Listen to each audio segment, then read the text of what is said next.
जाग उठी डायन। राजस्थान के एक छोटे से गांव में रहती थी रुक्मा देवी। उम्र यही कोई 60 साल की होगी उनकी।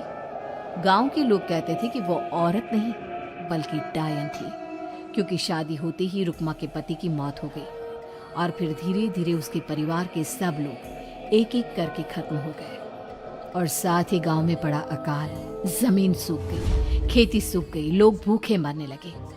रुक्मा को गांव से बाहर निकाल दिया गया और तब से वो गांव के बाहर झोपड़ी बनाकर रहने लगी। कोई भी रुक्मा के घर के आजू बाजू से गुजरता तक नहीं था। एक दिन गांव के रहने वाले रतन और उसकी पत्नी आनंदी को दूसरे गांव से आते वक्त रात हो गई और अंधेरे में रास्ता भटक के वो रुक्मा की झोपड़ी के पास जा पहुंचे। अरे आनंदी, ये क्या हो गया? हम तो रुक्मा डायन की झोपड़ी के पास आ पहुंचे। अब तो सब बुरा होगा। जल्दी जल्दी से निकल यहाँ से। हाँ जी, सही कहते हैं आप। ये डायन हमको खा जाएगी। जल्दी भागो यहाँ से। तभी रुक्मा झोपड़ी से बाहर आती है। अरे रुको, तुम लोग यहाँ मेरी झोपड़ी में आराम कर लो और देखो, इस रास्ते पर आगे मत जाना। हाँ हाँ, हमें आगे जाने से इसलिए रोक रही है ना, ताकि हमें मार डाले तू। अरे ना ना, मैं तो तुम्हारी जान बचाना चाहती हूँ, मेरी बात तो सुनो। डर की वजह से आनंदी और रतन वहां से भाग जाते हैं, लेकिन फिर अगले दिन गांव में खबर फैलती है कि रतन और आनंदी ने अपने घर में फांसी लगाकर आत्महत्या कर ली। वजह क्या थी किसी की समझ में नहीं आया। अगले दिन गांव में जोर का तूफान आया और भयानक तरीके से किसी के रोने की आवाज गूंजने लगी। अरे भाई, लगता है उस डायन रुक्मा ने गांव पे काला जादू कर दिया है। हाँ भाई, मुझे भी ऐसा ही लग रहा है। लगता है कल आनंदी और रतन मर गए। लगता है ये उसी का किया धरा है। हमें सरपंच के पास चलना चाहिए। वो दोनों आदमी सरपंच के घर पहुंचते हैं। अरे, तुम इस वक्त यहाँ पर क्यों आए हो? जानते नहीं बाहर क्या हो रहा है? कितनी डरावनी आवाज गांव में गूंज रही है। बस मालिक, किसी तरह आ गए। पूरे गांव वालों की जिंदगी का सवाल है। अरे मालिक, ऐसे तो सब एक एक करके मर जाएंगे। तो क्या चाहते हो? क्या किया जाए? मालिक, हमें रुक्मा को मारना होगा। अरे जब तक वो डायन गांव में जिंदा रहेगी तब तक गांव में ये सब होता ही रहेगा। शायद ठीक कह रहे हो तुम लोग, मगर ये काम करेगा कौन? मालिक, अगर आप कहे तो हम दोनों मिलके इस काम को अंजाम दे दे।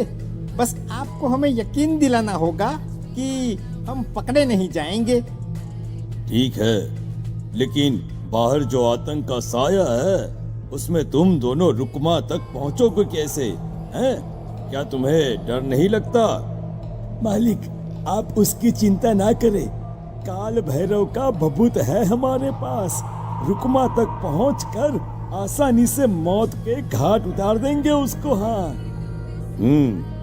मैं भी चलूंगा तुम लोगों के साथ। उस डायन को मरते हुए देखने की बड़ी इच्छा है मुझे। सरपंच उन दोनों लोगों के साथ गांव के बाहर की तरफ चल देता है। गांव में घनघोर काली रात पसरी हुई थी और दिल दहलाने वाली चीख की आवाज माहौल को बेहद खौफनाक बना रही थी। हाथ में काल भैरव का भभूत लिए वो तीनों रुक्मा की झोपड़ी की तरफ जा रहे थे। वहां पहुंचने के बाद, ये लो खंजर और पार कर दो इस डायन के कलेजे के अंदर। मालिक, आप बस यहीं खड़े होकर नजारा देखो, आज ना बचेगी ये। हाँ मालिक, ये भभूत अब इसकी जरूरत नहीं है। मैं इसे यहाँ पेड़ की डाली पे रख देता हूँ। लौटते वक्त हमारी रक्षा करेगा। वो दोनों आदमी चुपके से सोती हुई रुक्मा देवी के ऊपर वार करते हैं। एक जोरदार चीख से वो इलाका गूंज उठता है, लेकिन अचानक रुक्मा के शरीर से जो खून बहता है उसका रंग नीला था। ये देखकर वो दोनों आदमी डर से कांपने लगते हैं। अरे अरे अरे अरे, ये क्या? अरे इसके खून का रंग तो नीला है। अरे तो क्या हुआ? डायन जो ठहरी इंसान नहीं है ये। और आज इस बात का पक्का यकीन हो गया है। मर गई चुड़ैल, मर जाने दे। चल सरपंच साहब को जाकर ये खबर सुनाते हैं। वो दोनों जैसे ही बाहर आए, उन्होंने देखा सरपंच की लाश पेड़ पे लटकी हुई थी। ये देखकर वो दोनों डर के मारे चीखते हुए वहां से भागे, लेकिन तभी एक बेहद डरावनी औरत उनके सामने आकर खड़ी हो गई। कहाँ जा रहे हो? तुम्हें क्या लगा किसी का खून करके बच जाओगे तुम? कौन हो तुम? कौन हो? हमने तो डायन को मारा है, कुछ गलत नहीं किया भाई। वो डायन नहीं थी, वो इस गांव की रक्षा कर रही थी। तुम कौन हो? और तुम्हें कैसे पता वो कौन थी? उसने रतन और आनंदी को मार डाला। रतन और आनंदी को मना किया था रुक्मा ने इस रास्ते से आगे जाने से, पर वही दोनों माने नहीं और उन दोनों ने मुझे देख लिया था, इसलिए उनका मरना तो तय था।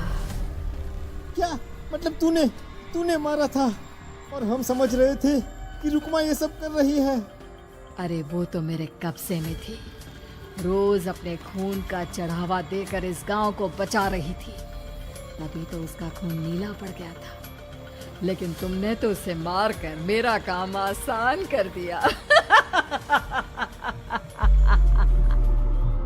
अरे नहीं नहीं, हम नहीं मानते कि ये सच है। नहीं मानते तो बताओ सरपंच कैसे मरा फिर? क्योंकि उस वक्त तो तुम लोग रुक्मा को मार रहे थे ना। जवाब दो।